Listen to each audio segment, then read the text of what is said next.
दिल करे कबूल समरकूल।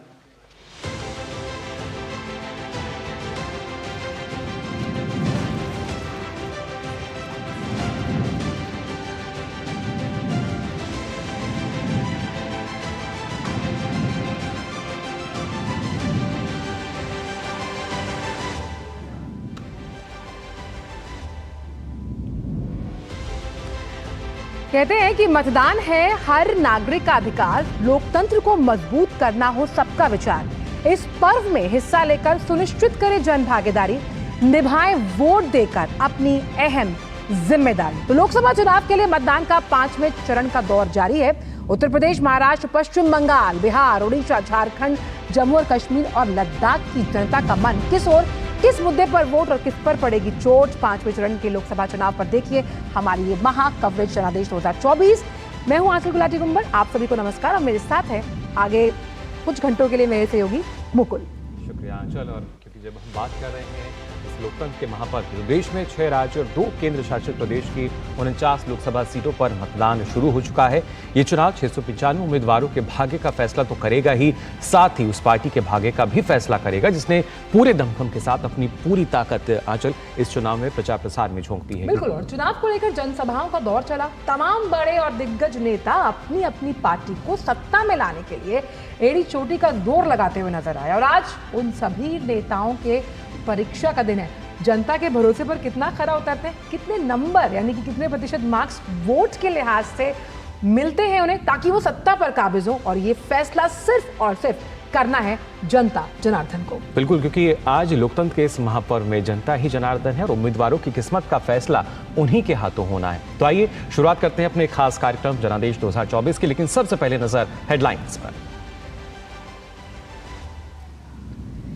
6 राज्यों और 2 केंद्र शासित प्रदेश में लोकसभा चुनाव के 5वें चरण का मतदान जारी। करीब 9 करोड़ मतदाता चुनेंगे 49 सांसद। प्रधानमंत्री ने की मतदान का नया रिकॉर्ड बनाने की अपील। चुनाव आयोग की ओर से पोलिंग बूथ पर मतदाताओं के लिए हर सुविधा मौजूद।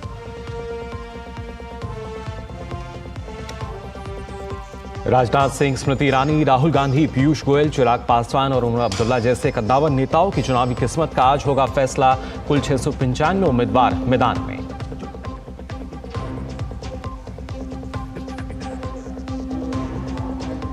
ओडिशा में 5 लोकसभा सीट के अलावा 35 विधानसभा क्षेत्र में भी वोटिंग जारी। मुख्यमंत्री नवीन पटनायक के भाग्य का होगा फैसला।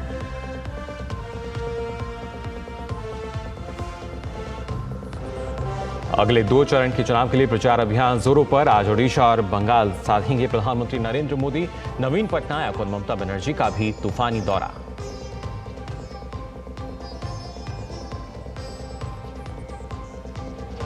बीजेपी अध्यक्ष जेपी नड्डा आज दिल्ली में बांसुरी स्वराज के लिए करेंगे चुनावी प्रचार। अमित शाह भी दिल्ली समेत हरियाणा में संभालेंगे कमान। मल्लिकार्जुन खड़गे, तेजस्वी, अखिलेश और बसपा सुप्रीमो मायावती भी करेंगी चुनावी प्रचार को देंगी थाह।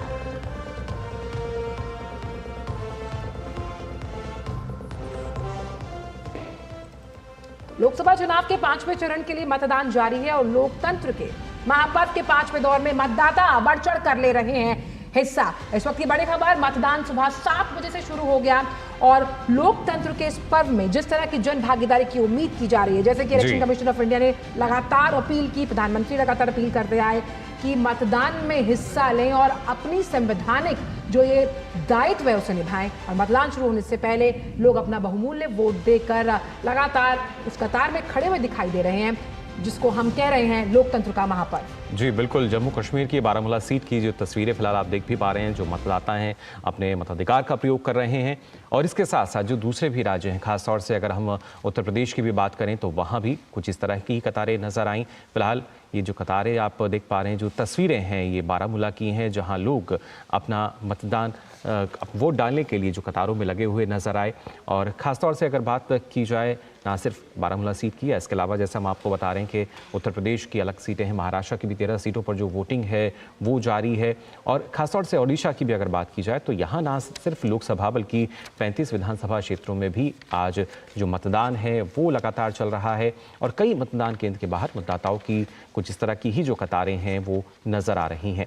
भारतीय चुनाव आयोग ने मतदाताओं से अधिक संख्या में मतदान करने की अपील की है और देश भर में अगर हम बात करें तो 94,732 मतदान केंद्रों पर करीब 9,47,000 मतदान अधिकारी जो हैं वो लोकतंत्र के महापर्व को सफल बनाने की इस प्रक्रिया में शामिल हैं। तो बारामूला की तस्वीरें हम आपको दिखा रहे हैं। ये तैयारियां हैं इलेक्शन कमीशन ऑफ इंडिया की। स्वतंत्र निष्पक्ष चुनाव कराने की जिम्मेदारी इलेक्शन कमीशन ऑफ इंडिया के कंधे पर, जिसे वो बखूबी निभाता आ रहा है। और बिल्कुल इस चरण से उम्मीद हम यही कर रहे हैं कि जिस तरीके से पिछले चरण में यानी चौथे चरण में जो मतदान प्रतिशत है वो बढ़ता हुआ नजर आया था, तो इस बार उम्मीद ये है कि इस चरण में ये जो प्रतिशत है कुछ और भी ज्यादा आगे बढ़ता हुआ नजर आया। चल बिल्कुल, इसलिए पहले अगर आप जलपान करने का सोच रहे हैं उसे मत कीजिए, अपने वोट के अधिकार का इस्तेमाल कीजिए। और वहीं प्रधानमंत्री हमेशा की तरह उन्होंने मतदाताओं से बढ़ चढ़कर मतदान करने की अपील की है। प्लेटफॉर्म एक्स पर अपने संदेश में उन्होंने कहा कि लोकसभा चुनाव के 5वें चरण में 8 राज्यों और केंद्र शासित प्रदेशों की 49 सीटों के लिए वोट डाले जाएंगे। इस चरण के सभी मतदाताओं से मेरा अनुरोध है कि वो अपना वोट जरूर डालें और मतदान का एक नया रिकॉर्ड बनाएं। महिला और युवा वोटर्स से मेरी ये विशेष अपील है, लोकतंत्र के इस महोत्सव में बढ़ चढ़कर हिस्सा लें। तो प्रधानमंत्री ने अपील की है सभी से, आधी आबादी, युवा, बुजुर्ग, अगर वो इस चरण के मतदाता हैं, अहम वोटर हैं, तो कृपया घर से निकलें। और डीडी न्यूज़ के इस मंच के माध्यम से भी हमारी अपील यही कि घर से निकलकर अपने वोट के अधिकार का इस्तेमाल ज़रूर करें। बिल्कुल, तो किस तरीके से मतदान के लिए लोग जागरूक हैं और उनको और ज़्यादा जागरूक करने के लिए प्रधानमंत्री ने, हमने देखा कि एक्स पर जो संदेश है वो साझा किया। उनके साथ ही भाजपा के वरिष्ठ नेता और केंद्रीय गृह मंत्री अमित शाह ने भी लोगों से अधिक संख्या में मतदान करने की अपील की है। गृह मंत्री ने एक्स पर एक पोस्ट के माध्यम से ये अपील की। केंद्रीय गृह मंत्री अमित शाह ने एक्स पर अपने संदेश में कहा है कि आज उत्तर प्रदेश, बिहार और झारखंड में लोकसभा चुनाव के 5वें चरण का मतदान होने जा रहा है।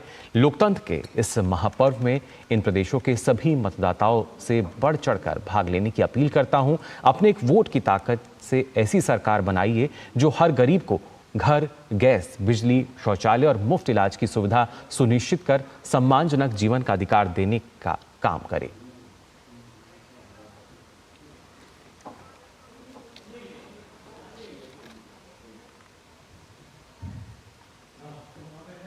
बात करते हैं बसपा सुप्रीमो पार्टी प्रमुख मायावती की, जिन्होंने लखनऊ में अपने मताधिकार का प्रयोग किया है। लखनऊ संसदीय सीट से बहुजन समाज पार्टी ने सरवर मलिक को मैदान में उतारा। वहीं रक्षा मंत्री राजनाथ सिंह हैट्रिक लगाने की तैयारी से भाजपा के टिकट पर चुनाव लड़ रहे हैं। मायावती ने वोटिंग के बाद लोगों से घरों से बाहर निकलने और मतदान करने की अपील की है। तो लखनऊ सीट पर, जो कि अहम सीट आती है इस बार के, अगर 5वें चरण की बात की जाए, सबकी नजरें रहने वाली है। वहीं सपा की अगर बात करें तो रविदास मेहरोत्रा को, जो कि मौजूदा विधायक हैं, राजनीतिक कद है उनका, अगर सपा की पार्टी की बात की जाए तो वो यहाँ से खड़े हैं।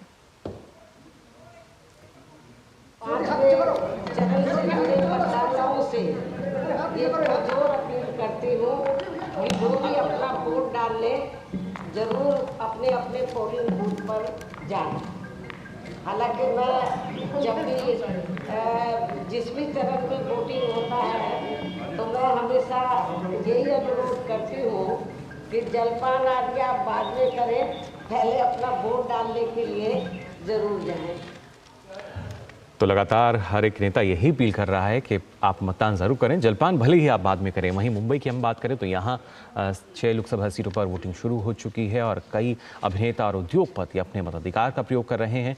उद्योगपति अनिल अंबानी ने भी मुंबई के एक मतदान केंद्र पर अपना वोट डाला।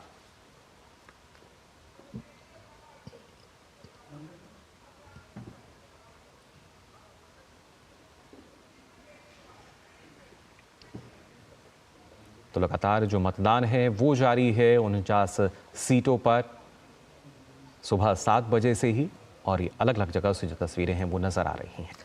अब ग्राफिक्स के जरिए आइए आपको समझाते हैं कि 5वें चरण में आखिर जो तमाम राज्य हैं और कितने केंद्र शासित प्रदेशों में ये चुनाव हो रहा है, ये समीकरण समझना भी बेहद ज़रूरी है। अगर हम बताएं तो 49 सीटें जो हैं वो काफ़ी अहम हैं, जिसमें हम 6 राज्यों और 2 केंद्र शासित प्रदेशों की बात करें।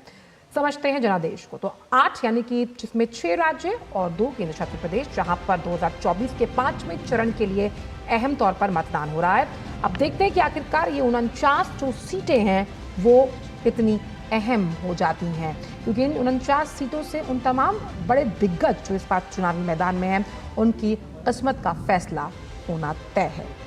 जी बिल्कुल, और ये 8 राज्य और इसमें केंद्र शासित प्रदेश जहां पर 5वें चरण का मतदान जारी है। और खासतौर से जो कुल सीट हैं वो आप देख सकते हैं 49 कुल सीट, जिसमें सामान्य जो हैं 39, जबकि आरक्षित सीट जो हैं वो 7 और आरक्षित एसटी सीट जो हैं वो 3 सीट हैं। और रुक करते हैं कि किस तरह से जो तमाम उम्मीदवार हैं, यानी कि कुल उम्मीदवार कितने हैं उन पर भी नजर डालते थे कि तमाम जो सीटें हैं उसमें ये 39 सामान्य सीटें बड़ी अहम हैं। पिछली बार का आंकड़ा बहुत अहम रहा था। अगर हम बात करें इन तमाम 49 सीटों की, तो भाजपा ने 30 से ज़्यादा सीटें जीत कर 2019 की अगर बात करें तो अच्छा खासा रिकॉर्ड मतदान दर्ज हुआ था इन सीट्स पर। वहीं क्योंकि कुल सीटें जो है वो 49 हैं। अब देखते हैं कि कुल मतदाता जो हैं वो 8.95 करोड़, पुरुष मतदाता 4 करोड़ से ज़्यादा हैं। और आइए कुछ लिए चलते हैं पुरी, जहां प्रधानमंत्री का रोड शो हो रहा है। आज वहां ओडिशा में भी वोटिंग है, विधानसभा के भी चुनाव है। प्रधानमंत्री की तस्वीरें आप देख रहे हैं। पुरी की जनता उनका आव भगत करने के लिए रोड शो में मौजूद है। तो ये तस्वीरें उड़ीसा के पुरी से, जहां प्रधानमंत्री का आज रोड शो है। और उड़ीसा की भी अगर हम बात करें तो वहां पर विधानसभा चुनाव भी हैं और साथ ही साथ आज भी कई अहम सीटें हैं जिन पर आज मतदान होना है। उड़ीसा की 5 अहम सीटें हैं जहां पर आज लोकसभा 2024 के इस जनादेश के लिए भी वोटिंग की जाएगी। और आप प्रधानमंत्री के इस रोड शो में लोगों का हुजूम देख सकते हैं, किस तरह से प्यार करने के लिए प्रधानमंत्री को, उनकी आवभगत के लिए। प्रधानमंत्री भी हाथ हिलाकर उनका अभिवादन स्वीकार करते हुए। बिल्कुल, और इस रोड शो में आप देख सकते हैं दोनों तरफ कितनी ज़्यादा संख्या में जो लोग हैं वो यहाँ पहुँचे हैं। और प्रधानमंत्री के साथ इस सीट से जो प्रत्याशी हैं बीजेपी के संबित पात्रा, वो आप देख सकते हैं इन तस्वीरों में। लगातार हम देखते हैं जब प्रधानमंत्री का रोड शो होता है कितनी ज़्यादा संख्या में जो लोग हैं वो पहुँचते हैं। आंचल, किसी भी राज्य की बात की जाए और ओडिशा के जब पुरी की हम बात करते हैं, अपने आप में काफ़ी महत्वपूर्ण स्थान ये। और इससे पहले भी हमने देखा है कि किस तरीके से 4 धामों में इसका नाम आता है। और आप देख सकते हैं कि बहुत अहम सीटें हैं 5, जहां आज लोकसभा के लिए वोटिंग होनी है।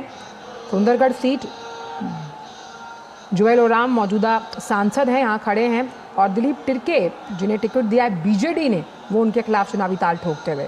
तो आज का मुकाबला बेहद दिलचस्प और ये रोड शो उससे ज़्यादा रोमांचक। और हमारे साथ इस अहम रोड शो पर बात करने के लिए हमारे वरिष्ठ जो सहयोगी हैं, सलाहकार संपादक विनोद मिश्रा जी जुड़े हुए हैं। विनोद जी, जब हम पुरी की बात करते हैं तो 4 धामों में पुरी का नाम आता है। उस लिहाज से आज का ये रोड शो, जिस तरह से हुजूम यहाँ पर हम देख रहे हैं पब्लिक का, कहीं ना कहीं हम ये मान सकते हैं एक बदलाव का अंदेशा। और अगर आप देखिए कि आज का ये भव्य रोड शो का आयोजन इस वक्त हो रहा है जब देश में 5वें फेज का चुनाव चल रहा है। और इस चुनाव से पहले प्रधानमंत्री मोदी ने जिस तरह से रिकॉर्ड वोटिंग का आज लोगों से अपील की है कि आप जहां भी वोट कर रहे हो रिकॉर्ड नंबर से वोट करें, लोग घरों से निकले और लोकतंत्र के इस महा उत्सव में अपना योगदान दें। तो आप ये कह सकते हैं कि एक तरह से प्रधानमंत्री का यह रोड शो, ये भव्य रोड शो, जब आप जगन्नाथपुरी में देखते हैं और जब देखते हैं जगन्नाथ धाम के साथ में पीएम मोदी का ये सुबह सुबह आज समुद्र से निकली हुई पहली किरण जब जगन्नाथ मंदिर की उस शोभा में बढ़ाती हुई और उसमें प्रधानमंत्री मोदी के रोड शो को निहारती हुई जब किरणें निकलती है, तो आप कह सकते हैं कि लोकतंत्र में इससे ज्यादा भव्यता का दृश्य कोई हो नहीं सकता। अगर सबसे सुंदर खूबसूरत चीज तो ये है कि एक तो जगन्नाथ धाम, जिसमें आजल बता रही थी कि ये 4 जो महत्वपूर्ण तीर्थ स्थानों में भारत का एक महत्वपूर्ण स्थान है। तो आप कह सकते हैं कि वहां अगर मोदी सुबह सुबह के इस यात्रा में है और उस यात्रा में जहाँ के रथ यात्रा ही पूरे विश्व का एक सबसे बड़ा आकर्षण का केंद्र होता है, तो आप कह सकते हैं कि लोकतंत्र में आज सुबह सुबह की ये छवि जो है वो एक ऐतिहासिक है। और ये ऐतिहासिक दिन भी है जब ये 5वें फेज का ये चुनाव होने वाला है और लोकतंत्र इस महा उत्सव को देख रहे होंगे तो उन्हें लग रहा होगा कि आज उनकी जनभागीदारी जो है वो भी एक सुनिश्चित करना उनका एक कर्तव्य होता है। अच्छा जी बिल्कुल विनोद, ना सिर्फ जो भागीदारी सुनिश्चित करने की अगर बात की जाए और ख़ास तौर से अगर देखा जाए इस रोड शो की हम बात करें तो आप देख सकते हैं जगन्नाथपुरी यहाँ पर ना सिर्फ लगातार जो श्रद्धालु हैं वो तो पहुँचते हैं, लेकिन आज जिस तरीके की भीड़ यहाँ नज़र आ रही है अंदाज़ा आप उससे लगा सकते हैं जो लोग हैं वो यहाँ पहुँचे हैं प्रधानमंत्री को देखने के लिए।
अगाड़ों के साथ साथ यहाँ स्वागत जो है वो प्रधानमंत्री का किया जा रहा है। पारंपरिक जो वाद्य यंत्र हैं उनकी आवाज़ें हमने सुनी, करतल ध्वनि के साथ एक बड़ा ही भव्य तरीके से स्वागत जो है, और उसके साथ साथ जो मंत्रोच्चारण है वो भी लगातार यहाँ रहा। विनोद जी, जानना चाहेंगे आपसे, क्योंकि जब पूरी सीट की खास तौर से बात की जाए, ना सिर्फ पूरी बल्कि ओडिशा की जो और भी सीटें हैं, अब तक माना जा रहा है कि इस बार काफ़ी बदलाव जो है राजनीतिक रूप से उसमें देखने को मिलेगा। और अक्सर हमने देखा है जहाँ जहाँ प्रधानमंत्री का रोड शो रहा है वहाँ से ना सिर्फ जो वोटिंग प्रतिशत है, जो मतदाता हैं वो तो जागरूक होते ही हैं, लेकिन जो बदलाव की बयार है कहीं ना कहीं इस रोड शो के साथ मिलते हुए नजर आती है। डेफिनेटली बहुत बढ़िया सवाल किया है आपने। प्राइम मिनिस्टर मोदी का ये रोड शो जो है, कम से कम आप इस बात के हम लोग गवाह हैं और साक्षी है, जब लोकतंत्र में जब हम बात करते हैं कि लोगों के साथ एक सीधा संवाद। विनोद जी, आपसे दोबारा संपर्क साधेंगे, आपकी आवाज़ हम तक नहीं पहुंच रही है, लेकिन आपने बहुत बेहतरीन तरीके से, जितना हम समझ पाए, वो ये कह रहे हैं कि क्योंकि वो खुद वहाँ पर साक्षी हैं, तो वो ये महसूस कर पा रहे हैं कि जिस तरह से लोगों का प्यार प्रधानमंत्री को मिल रहा है, और ख़ास तौर पर जिस पूरी जगन्नाथ धाम की हम बात कर रहे हैं, यहाँ पर आप हुजूम देखकर समझ सकते हो। और इस बार अगर हमने देखा मुकुल, तो ख़ास तौर पर कई चुनावी जनसभाएं यहाँ पर प्रधानमंत्री की हुई हैं, और उस लिहाज से बीजेडी की अगर बात की जाए तो उसे घेरने की कोशिश भी की गई कई मुद्दों पर, जिसमें सबसे अहम अगर बात की जाए तो ओडिशा अस्मिता जो था बनाम, ये बहुत अहम मुद्दा रहा है इस लोकसभा चुनाव 2024 को लेकर।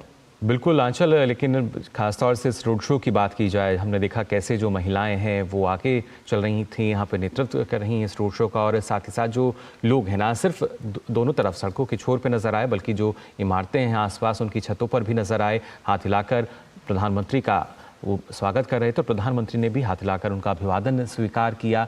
ये तस्वीरें अपने आप में काफ़ी कुछ बयां करती हैं, किस तरीके से प्रधानमंत्री जहां भी पहुंचते हैं नई ऊर्जा का संचार करते हैं, और उसी ऊर्जा से लबरेज जो उत्साह है वो पूरी तरीके से चरम पर नजर आता है। बिल्कुल, और आप देख सकते हैं हर आयु वर्ग का व्यक्ति यहाँ प्रधानमंत्री को एक जन सेवक, प्रधान सेवक के तौर पर देख रहा है, जिसका जिक्र प्रधानमंत्री ने हर चुनावी जनसभा में किया है। और आप देख सकते हैं कि यहाँ पर भी चाहे बच्चे हैं, बुजुर्ग हैं, और जिस आधी आबादी की हम बात कर रहे हैं, जो पूरी उम्मीद की जा रही है कि इस बार का हमेशा से वैसे तो अहम वोट बैंक रहा है, लेकिन आधी आबादी की जो मुखर आवाज़, जिसमें लगातार प्रधानमंत्री ने कहा कि जब हम विकास की बात करते हैं उसकी अगुवाई महिलाएं करती हुई नजर आए, और यही आत्मनिर्भर भारत की वो सशक्त तस्वीर है जिसको हम यहाँ भी देख पा रहे हैं। पारंपरिक वेशभूषा में यहाँ पर लोग मौजूद हैं। मंत्रोच्चारण के साथ इस रोड शो में आपने ध्वनि के साथ सुना, करतल ध्वनि के साथ सुना कि किस तरह से लोग जब जानते हैं कि आज काफ़ी अहम दिन है दो लिहाज से, क्योंकि विधानसभा चुनाव भी हैं ओडिशा में, क्या वहाँ पर बदलाव होता है नहीं, इसका फैसला भी जनता को करना है। और लोकसभा 2024 की जब हम बात करते हैं चुनावों की, तो आज 5 अहम सीटें हैं जहाँ वोट डाले जाएंगे, जिसमें बारगढ़, सुंदरगढ़, बुलंगीर, कंधमाल और अस्का शामिल हैं।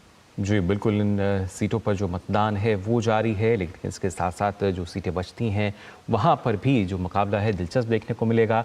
और ख़ासतौर से इस रोड शो की अगर हम बात करें, जैसा आपने कहा कि जो लोग हैं पारंपरिक वेशभूषा में, और उसके साथ साथ जो वहाँ की लोक संस्कृति है उसकी भी झलक इस रोड शो में हमें यहाँ देखने को मिली, क्योंकि भगवान जगन्नाथ की भी अगर हम बात करें तो अलग अलग तरह की जो कहानियाँ हैं वो प्रचलित हैं उनके बारे में। और ख़ासतौर से ये कहा जाता है कि जब तक भगवान जगन्नाथ नहीं चाहते वहाँ पर कुछ नहीं होता। विनोद जी, अगर देखा जाए तो शायद जगन्नाथ जी की ही इच्छा के मुताबिक हम कह सकते हैं कि यहाँ एक ये जो भव्य रोड शो है ये भी आज हमें देखने को मिला।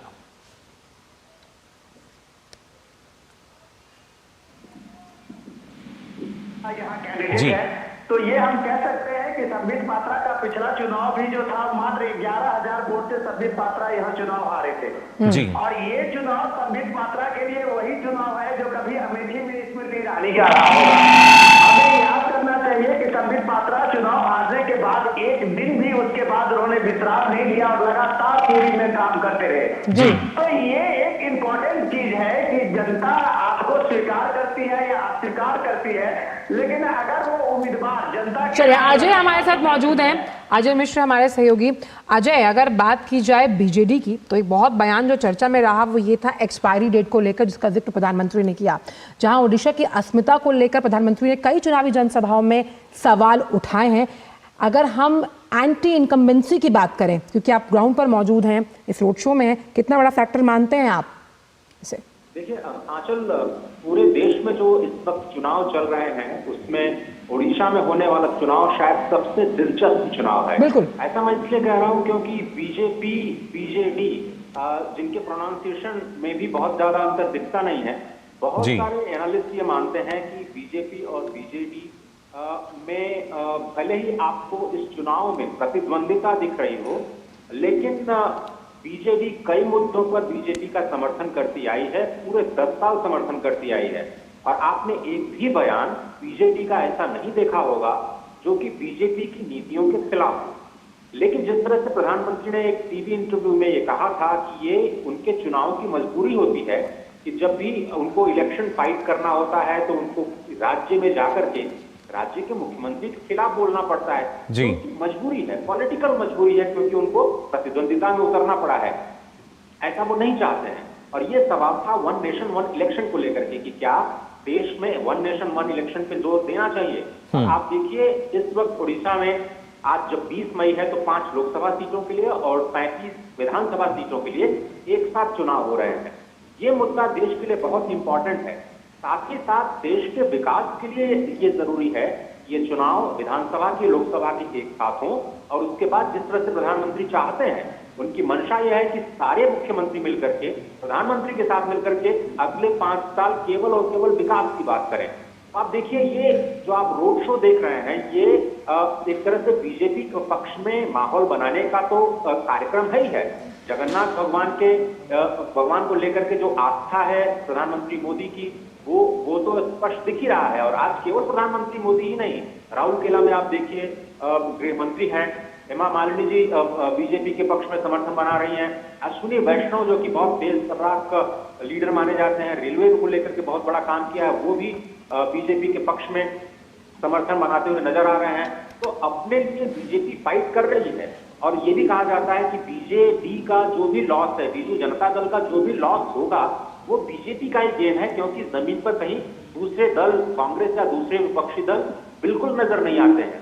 और ये भी बहुत सारे लोग मान रहे हैं कि अगर मान लीजिए इस वक्त भले ही आपको एक दूसरे के खिलाफ लड़ते हुए दिखाई दे रहे हो बीजेपी और बीजेडी, लेकिन केंद्र में आप दोनों को एक दूसरे का सहयोगी मानकर। लेकिन अजय, क्या मान सकते हैं 2014 और 2019 में जिस ग्रास रूट लेवल पॉलिटिक्स की हम लगातार बात कर रहे हैं, उसको मजबूत जनाधार इस बार आप 2024 में देखते हुए नजर आ रहा है? क्योंकि लगातार अगर बात की जाए कि बीजेडी ने कई मुद्दों पर हालांकि केंद्र में सपोर्ट किया है भाजपा की अगर बात करें, लेकिन लंबा समय है और क्या जो वहां की जनता है वो बदलाव की एक्सपेक्टेशन के साथ है? देखिए प्रधानमंत्री नरेंद्र मोदी के आप बयानों को बहुत ही बारीकी से समझिए। और जब उन्होंने ये कहा कि हम विकसित भारत की ओर अपने कदम बढ़ा रहे हैं और हमने 2047 तक का रोड मैप बना लिया है, तो 2047 के रोड मैप में जो सबसे बड़े स्तंभ है विकसित भारत के मुकुल और आंचल, वो ईस्टर्न इंडिया का विकास है। क्योंकि वेस्ट इंडिया का विकास हो चुका है जिसमें तमिलनाडु और गुजरात जैसे बड़े राज्य शामिल हैं जो $1 ट्रिलियन की ओर जा रहे हैं।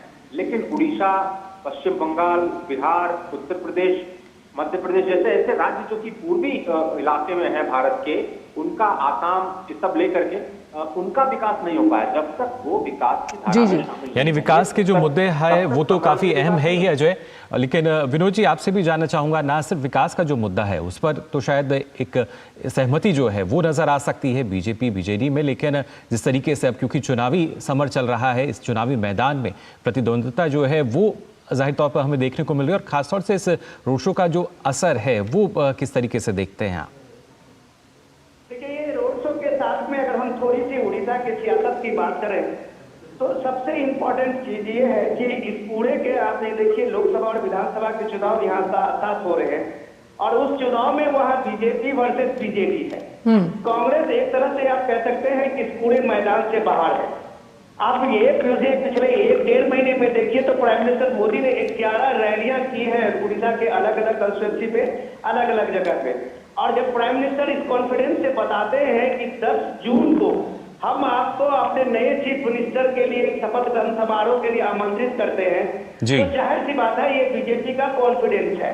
और कॉन्फिडेंस इसलिए है कि आप पिछले 2019 का इलेक्शन आप ये देखिए, तो ये बीजेपी वर्सेस बीजेडी के उस चुनाव में बीजेडी से बीजेपी मात्र 4% के उसके परसेंटेज में उसकी कमी थी, और सिर्फ 4% के स्विंग से विधानसभा चुनाव में बीजेडी ने 111 सीटें ली थी, जबकि बीजेपी दूसरे नंबर पे 23 सीटें पे आई थी। लेकिन एमपी के में देखिए कि वहां उड़ीसा ने 8 बीजेपी के एमपी को उड़ीसा से चुन के भेजा था जी।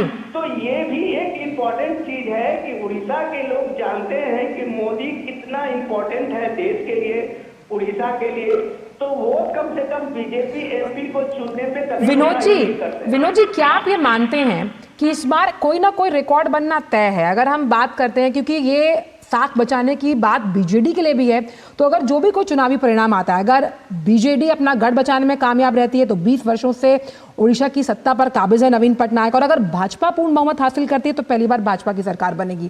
कोई ना कोई रिकॉर्ड जरूर बनेगा।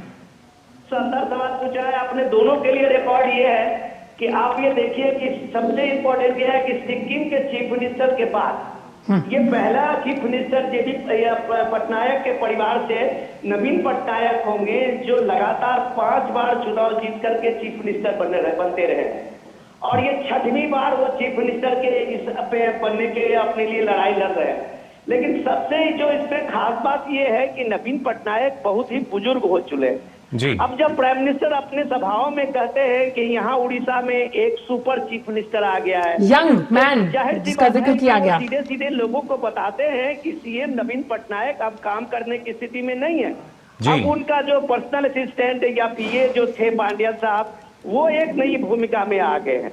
तो ये चीजें जो है वो बीजेपी को एक ये मौका देता है कि कम से कम लीडरशिप के मामले में अगर आप देखें तो ट्राइबल लीडर के साथ साथ नॉन ट्राइबल लीडर बीजेपी के आप कह सकते हैं कि एक पूरी टीम है, जिसलिए वो पूरे कॉन्फिडेंस के साथ पीएम मोदी कहते हैं कि आपको हम उड़ीसा के ही बहुत ही कुशल स्किल्ड सीएम आपको हम देने जा रहे हैं।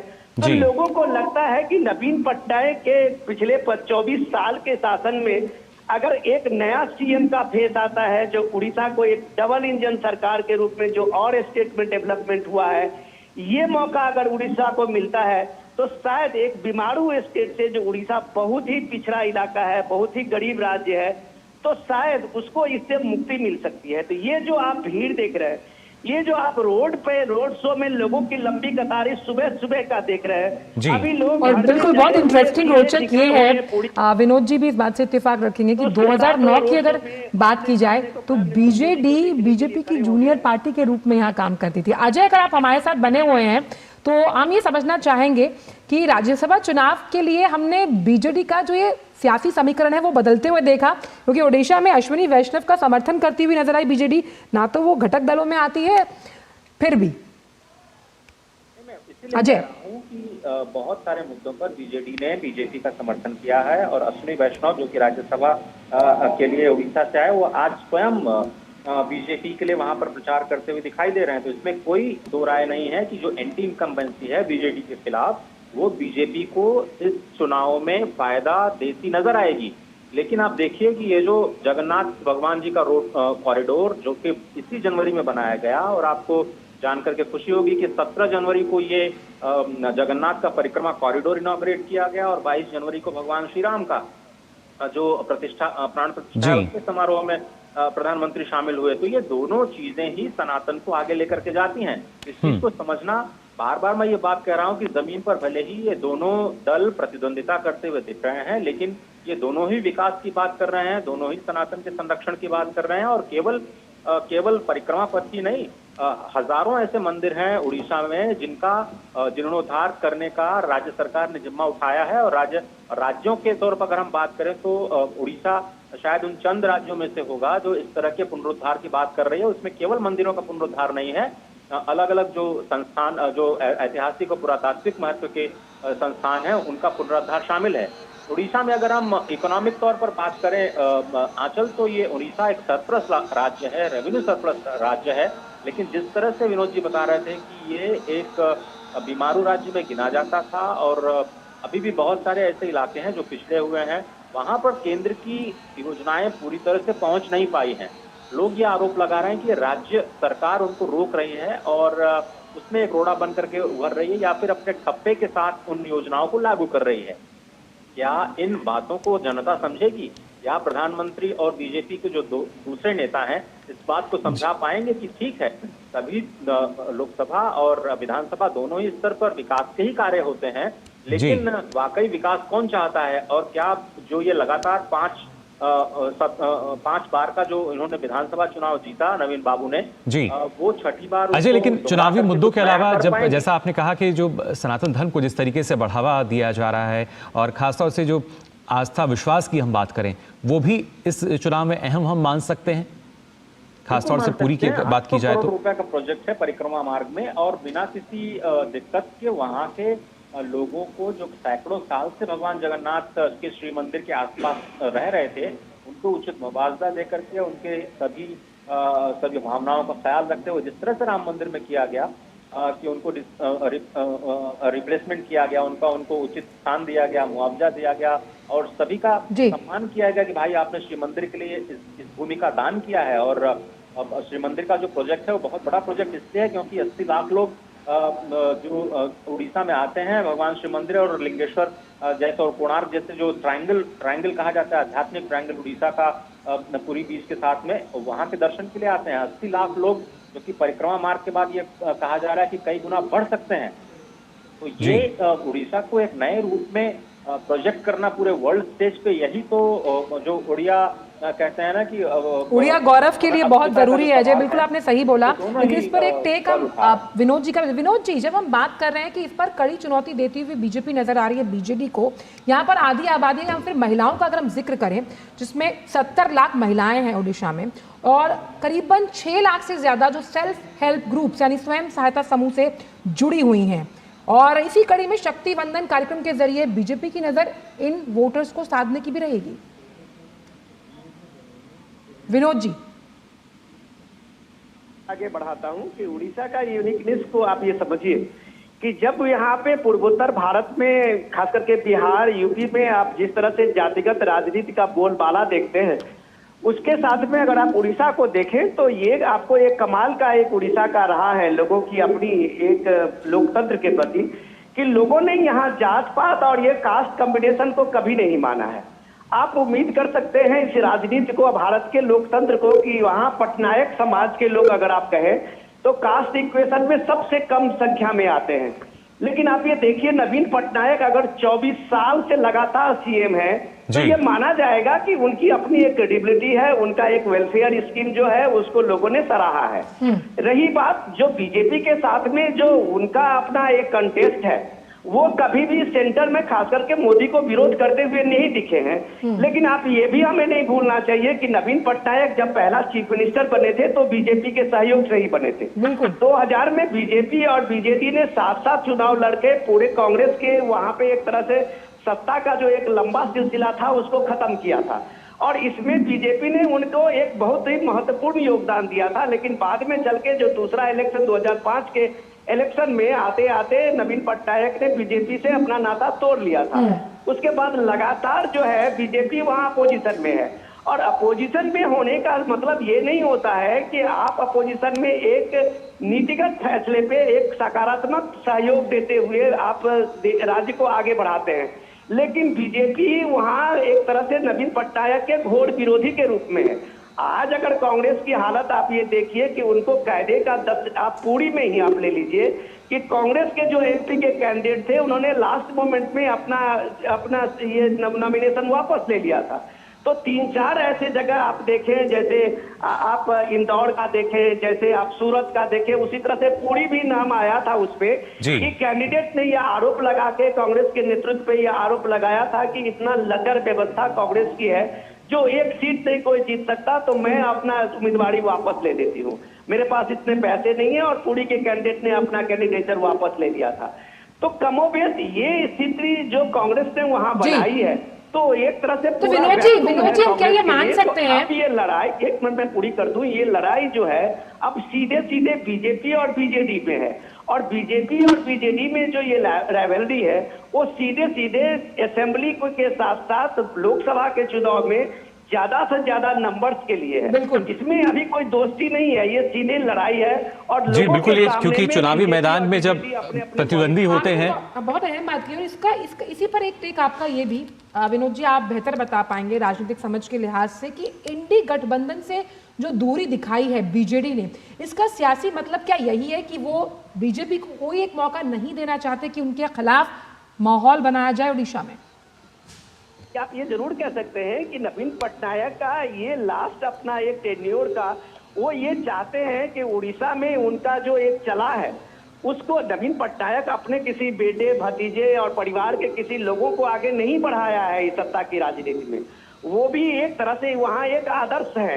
लेकिन अब सवाल है कि नवीन पटनायक पिछले 4-5 सालों से उतना एक्टिव नहीं रह पाते हैं। ये उनके एक्टिव नहीं रहने का खामियाजा वहाँ की जनता और डेवलपमेंट के कामों में पड़ता है, जिसको लोग एहसास कर रहे हैं।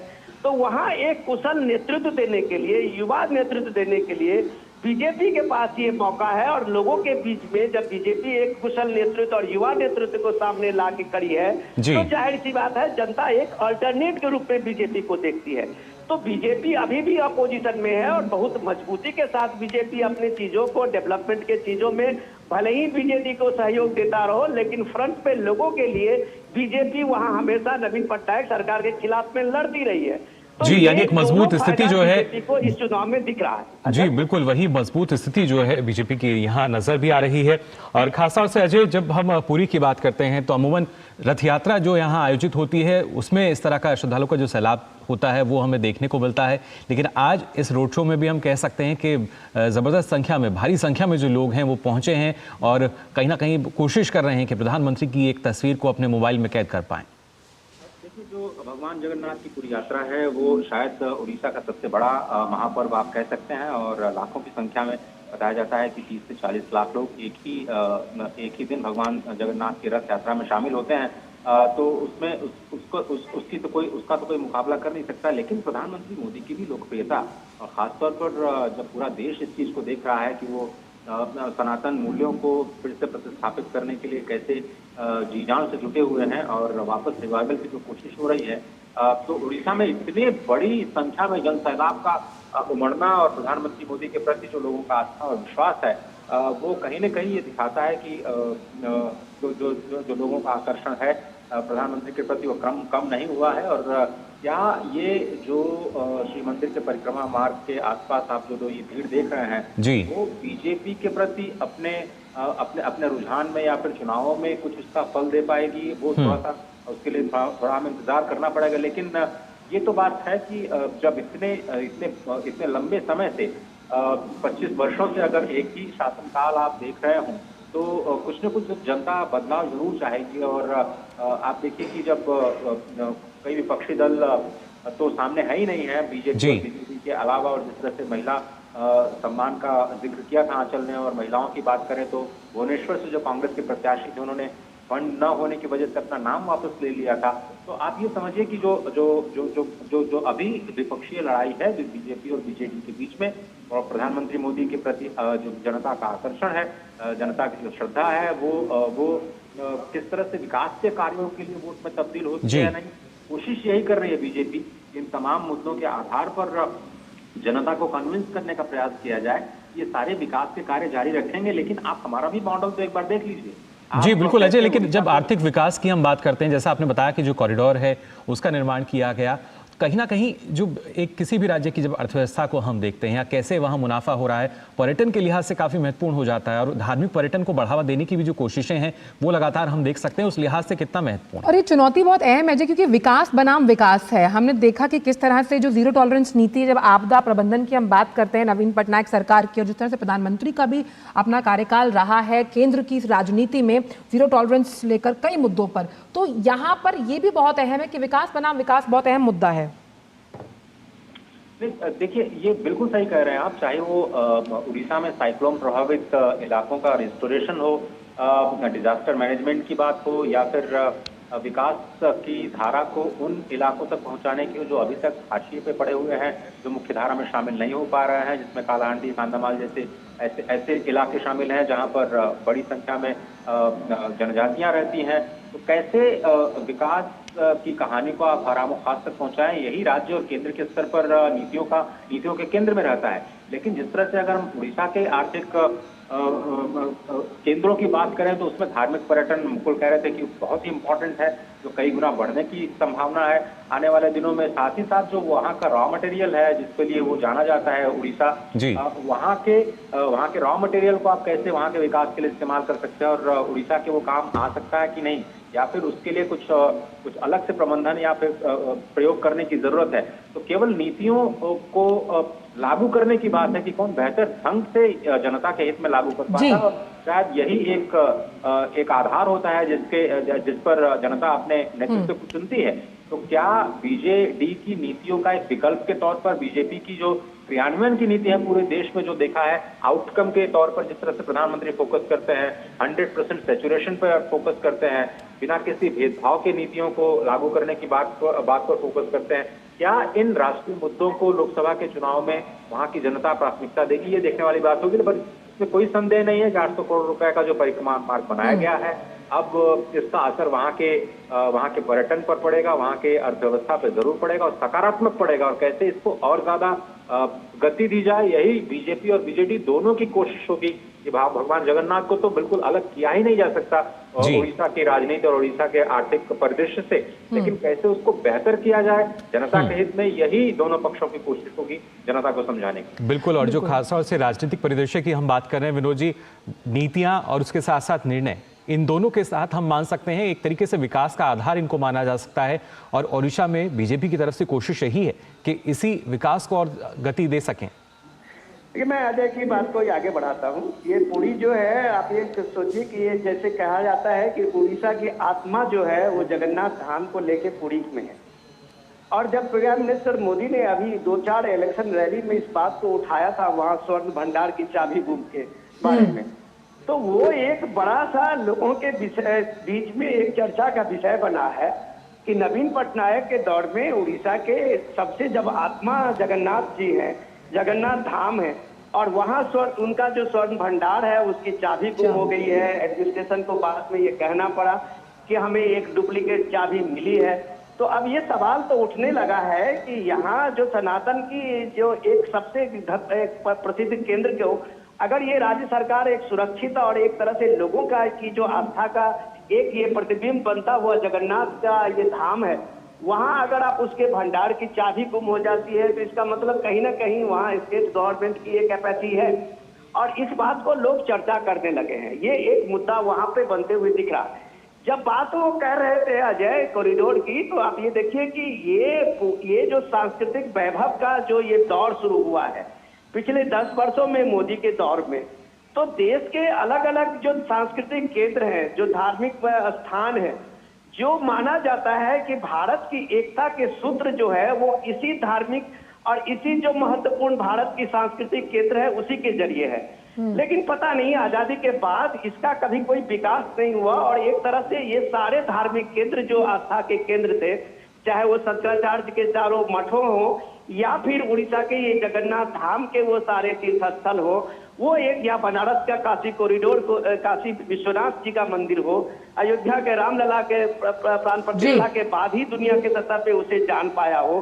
तो ये सारी चीजें जो एक उद्भव देखते हैं, जिसको आप कहते हैं कि विकास के साथ विरासत के साथ विकास, तो विरासत संभालने का जो ये 10 साल का फेज है, वो प्राइम मिनिस्टर मोदी को जब आप पूरी देखते हैं तो लोगों को एक बड़ा एक विश्वास जगता है अपने लीडर के प्रति।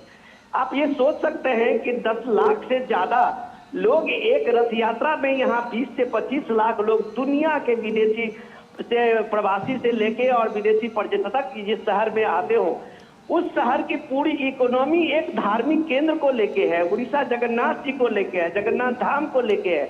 और उसकी भव्यता अगर सरकारों ने सक्सेसिव जितनी भी गवर्नमेंट है उसने नहीं की है, तो वो एक सेकुलरिज्म के कारण वो उनकी बेईमानी नहीं है, वो सीधे सीधे एक सनातन के प्रति उनकी एक उदासीनता रही है।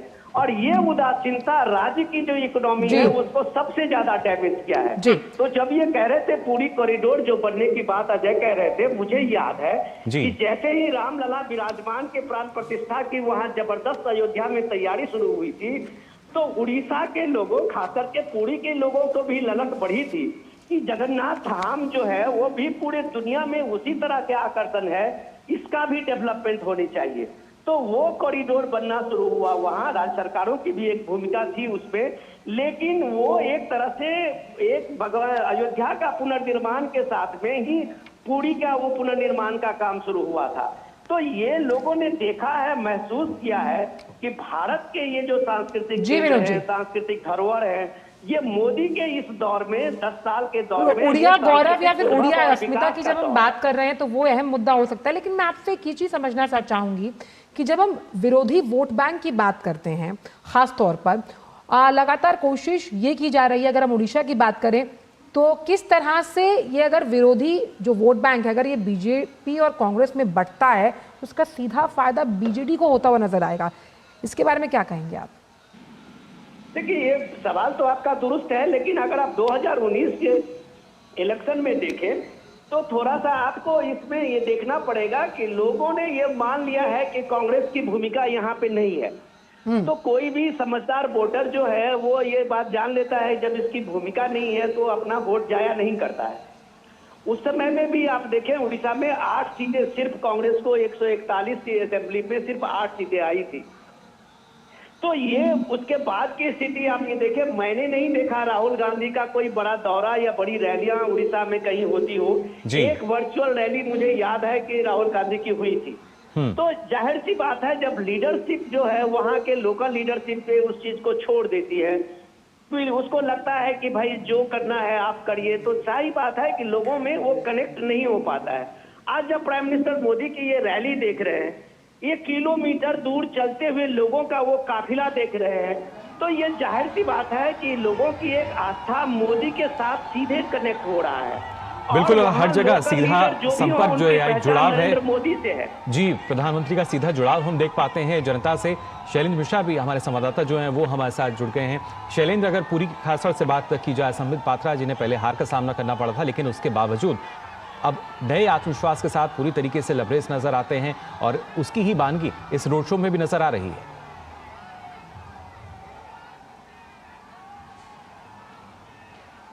शैलेंद्र, आपको आवाज आ रही है हमारी?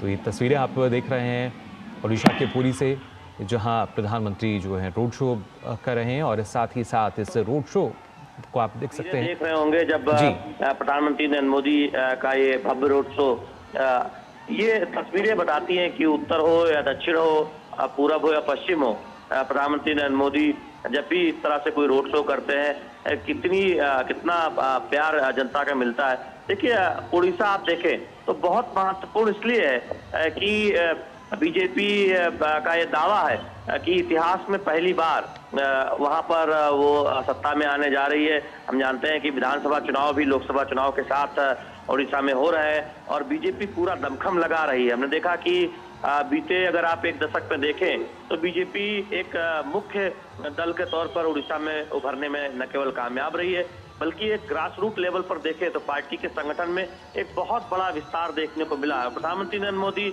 जब भी हम देखते हैं कि इस तरह जो तस्वीरें आती हैं वो अभिवादन स्वीकार करते हैं जनता का और सड़क के दोनों तरफ जब हम बड़ी भीड़ देखते हैं तो निश्चित तौर पर ये बात बार बार सामने आती है कि दुनिया के सबसे लोकप्रिय नेता कितने शानदार तरीके से जनता से मुखातिब होते हैं, जनता से कनेक्ट होते हैं और उनका एक अपना अंदाज है जो हर राज्य में दिखाई देता है जब वो जाते हैं। और आज हम उड़ीसा की धरती पर देख रहे हैं, इस महान नगरी में देख रहे हैं किस तरह से लोगों का प्यार उमड़ रहा है प्रधानमंत्री नरेंद्र मोदी के लिए।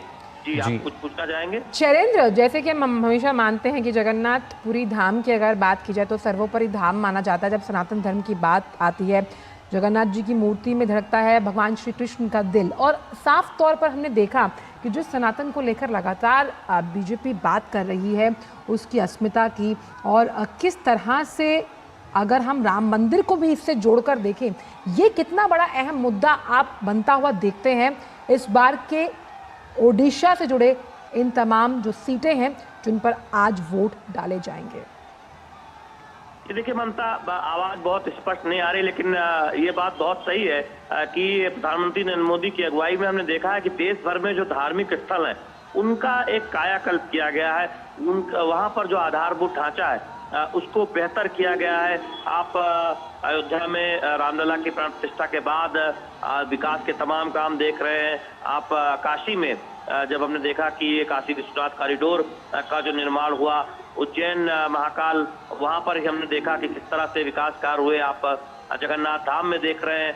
तो निश्चित तौर पर ये बखूबी समझती है मोदी सरकार की किस तरह से धार्मिक पर्यटन के जरिए उस क्षेत्र का कायाकल्प किया जा सकता है, विकास के रास्ते पर बहुत तेजी से आगे बढ़ा सकता है। क्योंकि पर्यटन एक ऐसा क्षेत्र है जहां पर हम देखते हैं कि सबसे कम निवेश से, सबसे कम प्रयास से अधिकतम नतीजा मिलता है। अगर आप रोजगार के मोर्चे पर कहें या उस इलाके में विकास की गतिविधियों की बात करें, तो हमने देखा है कि दुनिया के सबसे बड़े पर्यटन, धार्मिक पर्यटन नगरी के तौर पर एक तरफ अयोध्या उभर रहा है, वहीं दूसरी तरफ उड़ीसा में पुरी हो, वो हम देख रहे हैं कि वहां पर भी पहले के मुकाबले अब ज्यादा संख्या में, बड़ी संख्या में धार्मिक श्रद्धालु पहुंच रहे हैं। तो ये दिखाता है कि इस बात को बहुत अच्छी तरीके से प्रधानमंत्री नरेंद्र मोदी समझते हैं कि जो हमारी विरासत है उसको संजोने के साथ उसको मजबूत करने का काम करने से लोगों को फायदा भी होगा और बड़ी संख्या में रोजगार के अवसर भी आएंगे। तो निश्चित तौर पर तस्वीरें ये बताती हैं। जी, आप कुछ पूछना चाह रहे हैं? बिल्कुल, जाहिर तौर पर ये तस्वीरें बहुत कुछ अपने में बताती हैं। अजय, आपसे भी जानना चाहेंगे, इस रोड शो के दौरान हमने देखा अलग अलग जो झांकियां हैं वो भी नजर आ रही हैं, कृष्ण सुदामा भी नजर आए, तो योग का अभ्यास भी करते हुए जो युवा हैं वो नजर आए, और इतनी भीड़ में भी जो प्रधानमंत्री हैं उन लोगों से कनेक्ट करते हैं, जुड़ाव करते हैं, उनका जाहिर तौर पर जो मनोबल है वो काफी बढ़ाते हैं।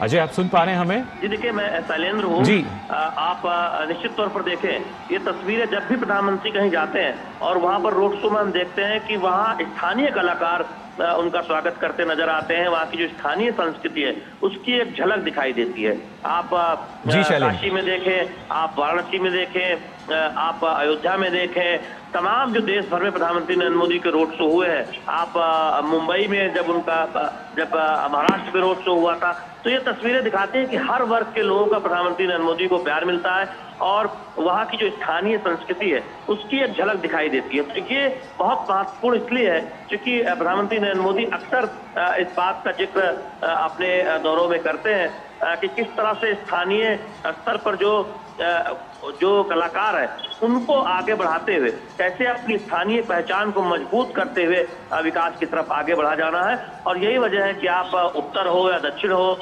तमिलनाडु हो या उत्तर प्रदेश हो, प्रधानमंत्री नरेंद्र मोदी के दौरे में हम ऐसा देखते हैं और यहाँ भी आप ये तस्वीरें ये बयां कर रही हैं। इसलिए भी आप देखें कि उड़ीसा बीजेपी के रणनीति के लिहाज से महत्वपूर्ण हो जाता है कि हम जानते हैं कि बीजेपी पहली बार कितनी मजबूती से यहाँ पर सरकार बनाने के लिए, सत्ता में आने के लिए चुनाव लड़ रही है। तो कोई घोर कसर हमने देखा कि बीजेपी के कार्यकर्ता ने छोड़ी नहीं है। और एक तरह से देखें कि पार्टी को लगता है कि उड़ीसा से बहुत शानदार नतीजे भारतीय जनता पार्टी के होंगे। तो आज प्रधानमंत्री नरेंद्र मोदी यहाँ पर जो रोड शो कर रहे हैं, ये तस्वीरें निश्चित बीजेपी के जो कार्यकर्ता है, नेता है, उनको एक संतोष दे रही होंगी, खासकर उड़ीसा से जुड़े जो नेता है। इस भव्यता को देखकर विनोद जी, एक सवाल मैं आपसे ये जानना चाहूंगी कि बीजेपी ने 2019 में जो लोकसभा के चुनाव हुए थे उसमें अपने प्रदर्शन से कहीं ना कहीं नवीन पटनायक को भी चौंकाया था, जब देखा गया तकरीबन 23 सीट जीतकर मुख्य विपक्षी पार्टी बनी थी। तो क्या हम ये मान सकते हैं कि नवीन पटनायक के लिए भविष्य में, और जिस तरह की ये भव्यता हम देख पा रहे हैं इस रोड शो के जरिए, जो हुजूम है, जो प्रधान सेवक के तौर पर प्रधानमंत्री को प्यार कर रहा है, बीजेपी बड़ी चुनौती है? अगर मुझे पहले अगर आप इजाजत दे तो आज का जो दिन है मैं थोड़ा सा उसके बारे में जिक्र करूं कि ये देखिए लोकतंत्र के इस उत्सव में आज 5वें फेज का चुनाव होने जा रहा है और उसकी भव्यता को आप देखिए कि प्रधानमंत्री मोदी आज जब पब्लिक रैली में है, पब्लिक मीटिंग में है, तो सीधे लोगों के बीच में है। तो ये एक लोकतंत्र की भव्यता में एक आप कह सकते हैं कि एक खूबसूरती ही पेश करता है कि आपके जनता के नेता हैं, जनता के जो ये नेतृत्व जो देने वाले लोग हैं, वो अगर जनता के बीच में देखते हैं, लोगों को मोटिवेट करते हैं, इस लोकतंत्र के प्रति लोगों की आस्था को बढ़ाते हैं, तो आप कह सकते हैं कि भारत के लिए इससे बेहतर सुखद पल कुछ हो नहीं सकता। और जब इस बात को कहते हैं कि और कल से आप देखते होंगे कि लोग ईवीएम से सवाल उठाने लगते हैं, तो उन्हें कम से कम ये झांकी देखनी चाहिए, उन्हें यहाँ का एक दृश्य देखनी चाहिए जिसके एक रोड शो में, एक सुबह के रोड शो में अगर लाखों लोग पहुंचते हैं, ये जो जन समर्थन है और ये जन समर्थन किसी नेता को जननायक बनाता है, तो वो उसकी कंपैरिजन के लिए जब आप ईवीएम चुनने लगते हैं, इलेक्शन कमीशन पे दोष देने लगते हैं, तो ये सारी चीजें जब आप करते हैं तो लोगों को मजाक लगता है। लोगों को मजाक इसलिए लगता है कि जब आप देखिए कि किस तरह से एक प्राइम मिनिस्टर मोदी का ये लगातार जो रोड शो है पूरे देश के अलग अलग हिस्से में, आप देखेंगे कम से कम प्राइम मिनिस्टर मोदी ये 5वें फेज तक अभी तक 90 से ज्यादा रैलियां की है, और आप कह सकते हैं कि लगभग कम से कम 20 से ज्यादा उन्होंने रोड शो किया है देश के अलग अलग हिस्से में, कन्याकुमारी से लेके पुरी तक। आज देख रहे हैं पिछले दिनों भुवनेश्वर का भी हमने रोड शो देखा, 4-5 किलोमीटर का ये लंबा चलता हुआ काफिला, और उस काफिले के साथ पे लाखों भीड़। देखिए महिलाएं किस तरह से एक एक पल को अपने कैमरे में उतार लेने के लिए, उसे ऐतिहासिक बनाने के लिए खड़ी है। तो ये आकर्षण जब इस नेतृत्व का होता है, ये भी हमें नहीं भूलना चाहिए कि दुनिया के लोकतंत्र में भारत ऐसा पहला लोकतंत्र है जिसके प्रधानमंत्री तीसरी बार के लिए जन समर्थन मांगने के लिए रोड शो में है, और लोगों की जो ये भीड़ देखते हैं तब आप कह सकते हैं कि कोई भी दुनिया की नैरेटिव आप लोगों की जन समर्थन के आगे फीकी पड़ जाती है। जब आप जिस तरह के नैरेटिव विपक्ष की तरफ से लोकतंत्र बचाओ कहते हैं, संविधान खतरे में कहते हैं, तो कम से कम उन्हें इस रोड शो की इस भव्यता तो मान सकते हैं विनोद जी कि इस रोड शो के जरिए जो मत प्रतिशत है, आप क्योंकि राजनीतिक गलियारों में खूब खबर रखते हैं, वो मत प्रतिशत जिसको बढ़ाने के लिए लगातार बीजेपी कोशिश कर रही है, इस रोड शो के जरिए साफ तौर पर असर पड़ता हुआ नजर आएगा। बहुत सही बात आपने कही है कि आप अगर लोगों के साथ कनेक्ट करते हैं, लोगों का मोरल इस लोकतंत्र के साथ में जोड़ते हैं, लोगों की भागीदारी बढ़ाते हैं अपने जन कार्यकलापों में, अपने शासन व्यवस्थाओं में, तो जाहिर सी बात है ये अकाउंटेबिलिटी बनती है। प्राइम मिनिस्टर मोदी के ये 10 साल जो है वो सीधे आप कह सकते हैं कि पीपुल्स गवर्नेंस का एक रिफ्लेक्शन है, जिसमें लोगों को अपनी भागीदारी दिखी है। डेवलपमेंट से लेके आप हर पहलुओं में देखें तो वो उसी जगह को एड्रेस किया है। अभी शैलेंद्र बता रहे थे, मैं उस चीज को आगे बढ़ाऊं, सबसे ज्यादा जो एस्पिरेशनल डिस्ट्रिक्ट जो उड़ीसा में का अभी जो प्राइम मिनिस्टर मोदी का 119 है वो एस्पिरेशनल डिस्ट्रिक्ट का उन्होंने नीति आयोग से ये किया था, उस पे 119 डिस्ट्रिक्ट में सबसे ज्यादा उड़ीसा का था। तो डायरेक्ट ही वहां के लोगों ने देखा है कि केंद्र की भूमिका ने वहां के कई जिलों को कम से कम गरीबी रेखा से लोगों को ऊपर करने में मदद की है। आज अगर देश के 25 करोड़ लोग गरीबी रेखा से ऊपर आए हैं, तो उसमें उड़ीसा के भी लाखों लोग हैं जिनको एक मुख्य धारा में आने का मौका मिला है। तो ये जब लोगों को लगता है, तब ये अभिवादन के लिए जो रोड पे आप दोनों साथ खड़े हुए लोग देखते हैं, उनको ये प्राइम मिनिस्टर मोदी के साथ में वो अपने आप को कनेक्ट करते हैं, और वो विकास के लिए एक वो अभिवादन है जो प्राइम मिनिस्टर मोदी ने लाखों लोगों को गरीबी रेखा से ऊपर किया है। आज लाखों लोगों को प्राइम मिनिस्टर मोदी का जन कल्याण कार्ड की सुविधाएं मिली है, जिससे उनके जीवन में परिवर्तन आया है। तो ये परिवर्तन ही, ये इस तरह की बात जब आप देखते हैं लोगों के जीवन में परिवर्तन, तो वो उसका एक तरह से आप कह सकते हैं कि एक अभिवादन आप प्राइम मिनिस्टर मोदी के इस रोड शो में देखते हैं। बिल्कुल, ये एक बड़ा बदलाव की जब हम बात करते हैं और उस परिवर्तन की अगर बात की जाए, उस परिवर्तन का आधार है विकास, जो कि इस चुनाव में एक अहम मुद्दा भी हमारे सबके सामने है, और जो जनता जनार्दन है वो भी यही चाहती है कि इसी मुद्दे पर जो चुनाव है वो होना चाहिए, जो विकास है वो होना चाहिए। और खासतौर से विनोद जी, क्योंकि लगातार प्रधानमंत्री कहते आए हैं, मतलब आप देखिए लोगों का हुजूम और एक गेम चेंजर जिस तरह से लगातार विनोद जी, अजय, शैलेंद्र मान रहे हैं कि जनता से ये जो एक कनेक्ट है वो गेम चेंजर साबित हो सकता है लोकसभा चुनावों के 2024 के जनादेश को लेकर। बिल्कुल, काफ़ी अहम, और जो क्योंकि अपने आप में जब हम बात कर रहे हैं जनादेश को लेकर, और जो जनता है वो ये अच्छे से जानती है कि जो उसका एक वोट है वो कितना कीमती है, और उसी वोट के लिए लगातार ना सिर्फ प्रधानमंत्री जो हैं, हमने देखा आज सुबह भी उन्होंने एक्स पर अपने संदेश में साझा किया कि लगातार आज जो 5वें चरण का मतदान हो रहा है उसमें बढ़ चढ़कर हिस्सा लें, और उसके साथ साथ जो विकास की जब हम बात कर रहे हैं उस विकास में भागीदार कैसे हो सकते हैं, क्योंकि सिर्फ एक इंसान जो है वो पूरी तरीके से विकास को लागू नहीं कर सकता।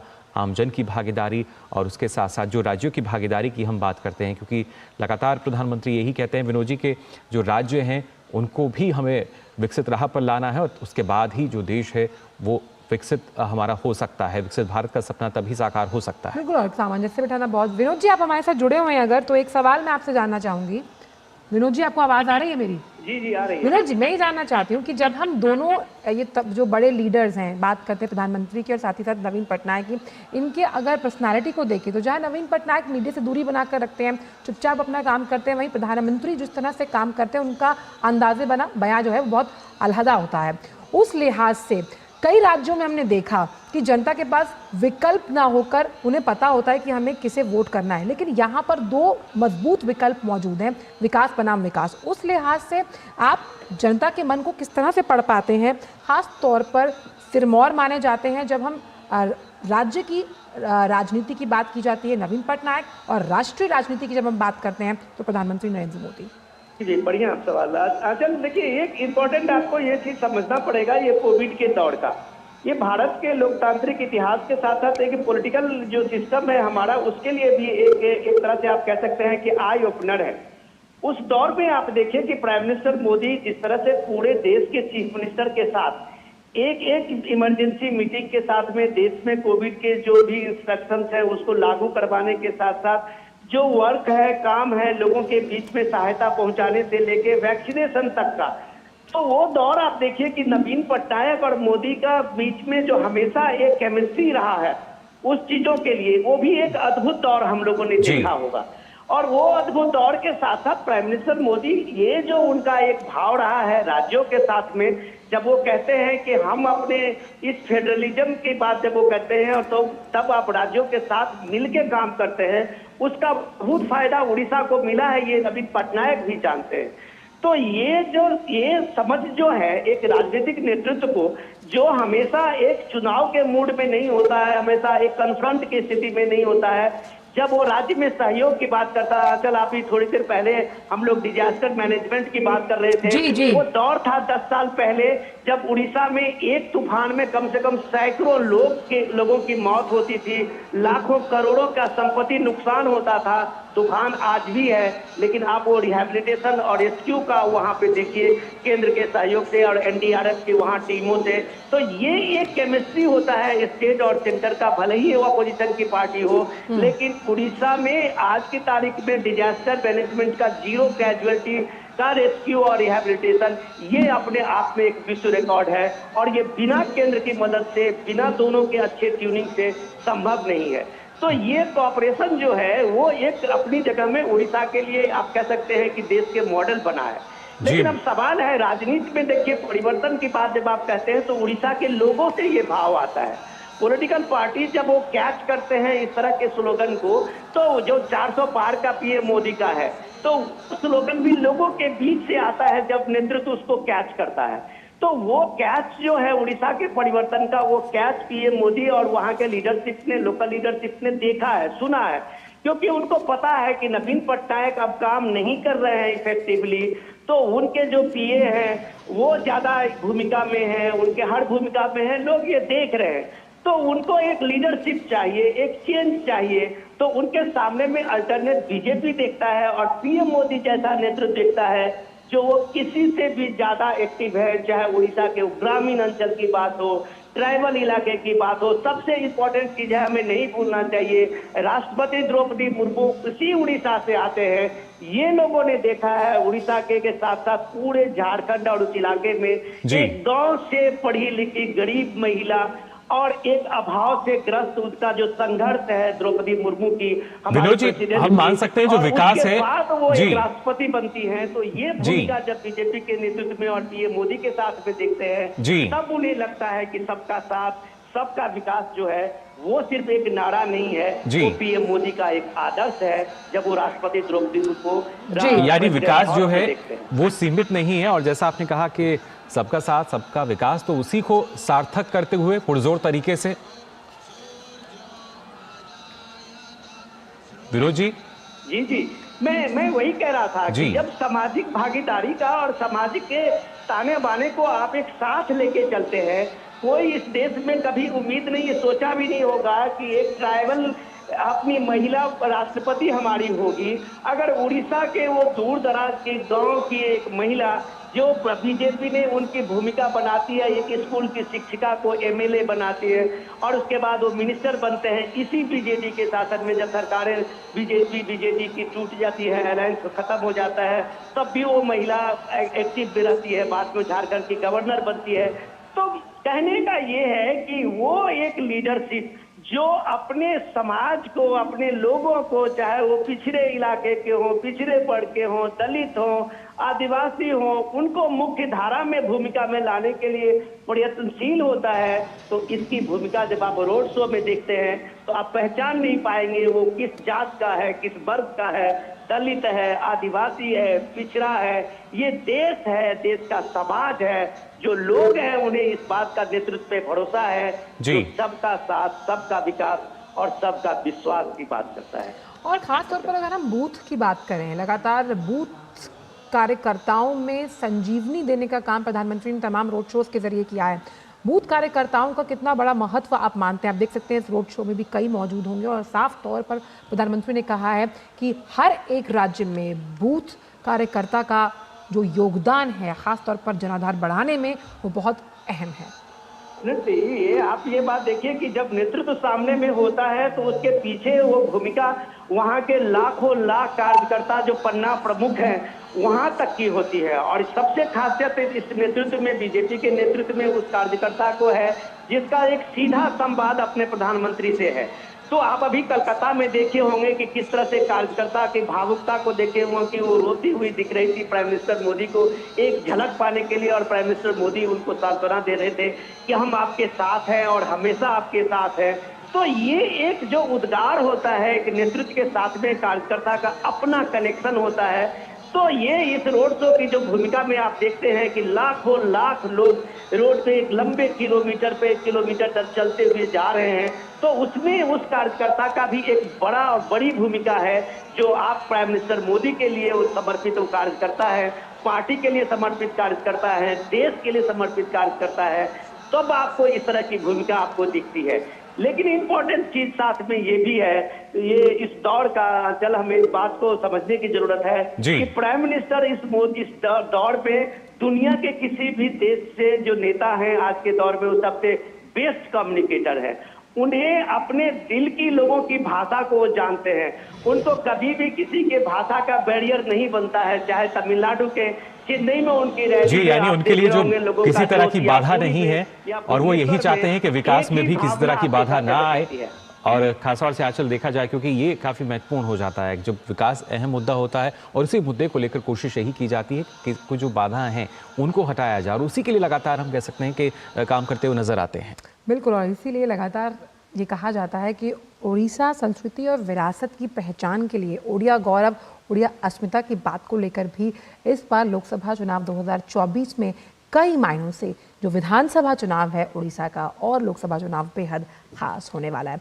सबसे पहले हम धन्यवाद करना चाहेंगे अजय शैलेंद्र मिश्र और हमारे वरिष्ठ सहयोगी विनोद मिश्रा जी का, जिन्होंने इस पूरे रोड शो के दौरान हमने चर्चा मंथन करने की कोशिश की और समझने की कोशिश की कि आखिर किस तरह से ये रोड शो होगा गेम चेंजर साबित। हालांकि जनादेश 2024 की ये जो महा कवरेज है वो लगातार जारी है। आप कहीं मत जाइए क्योंकि वक्त एक सिर्फ छोटे से ब्रेक का है। जल्द हासिल होता है।